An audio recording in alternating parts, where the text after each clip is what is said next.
అమిత్ షా గారు మీరు అవ్వండి, నితిన్ గడ్కరీ అవ్వండి, రాజ్నాథ్ సింగ్ అవ్వండి, మోదీ మాత్రం అవ్వకూడదు. మోదీ కాదు ఒక ఆయన మాత్రం అవ్వకూడదని అమిత్ షాకి చెప్పారు. పేరు చెప్పదు, ఒక ఆయన అవ్వకూడదు, మాకు తెలుసు. ఎందుకంటే యోగి ఆదిత్యనాథ్, దేశం మరి ఉండదు. యోగి ఆదిత్యనాథ్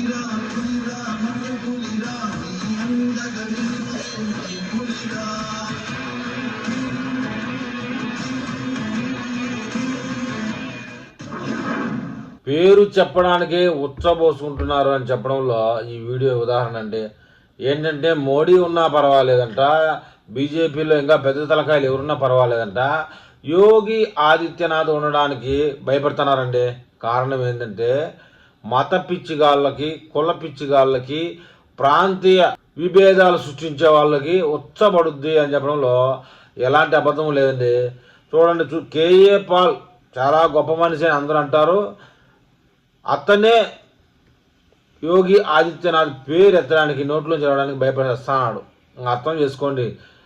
యూపీలో ఆయన కాబట్టి తట్టుకొని ఉత్తరప్రదేశ్ని దేశంలో అన్ని రాష్ట్రాలలో అభివృద్ధిలో పోటీ పడే విధంగా నడుపుతున్నాడు. గతంలో అభివృద్ధిలో పోటీ అంటే యూపీ ఎక్కడో చివరిలో ఉండేది, ఇవాళ టాప్ 5లో ఉంది, ఏదో ఒక ప్లేస్లో టాప్ 5లో. కారణం యోగి ఆదిత్యనాథ్. ఇక 10 ఏళ్ళు, 20 ఏళ్ళు, 30 ఏళ్ళు కానీ ఆయన ముఖ్యమంత్రిగా చేయదలుచుకుంటే యూపీకి ముఖ్యమంత్రి ఆయనే. ఆయన కొట్టే చెయ్యి లేదు యూపీలో. ఆయన ఉండడం వల్లనే అయోధ్యలో చాలా వరకు సమస్యలు తీరిపోయాయి, వారణాసిలో చాలా సమస్యలు తీరిపోయాయి, మత కలహాలు లేవు ఇప్పుడు యూపీలో అయిన కారణం. అదేవిధంగా ఈయన ప్రధానమంత్రి అయితే దేశవ్యాప్తంగా ఉన్నటువంటి మత పిచ్చోళ్ళు, ముఖ్యంగా చూడండి ఆంధ్రప్రదేశ్లో ఒక 5 సంవత్సరాలు అన్ని మతస్థులు పరిపాలించాడు. అన్ని మతస్థులు అన్ని రాష్ట్రాల్లో పరిపాలిస్తాడు.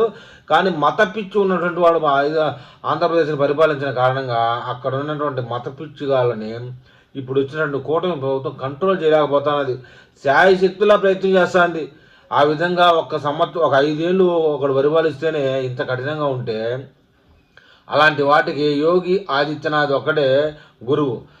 మాటకు ముందు బుల్డోజర్ ట్రీట్మెంటే ఇస్తాడు. అందువలనే యూపీ ఇప్పుడు దేశంలో అభివృద్ధి పదంలో ఉన్నటువంటి రాష్ట్రాల్లో ఒకటి మెయిన్గా తయారైంది.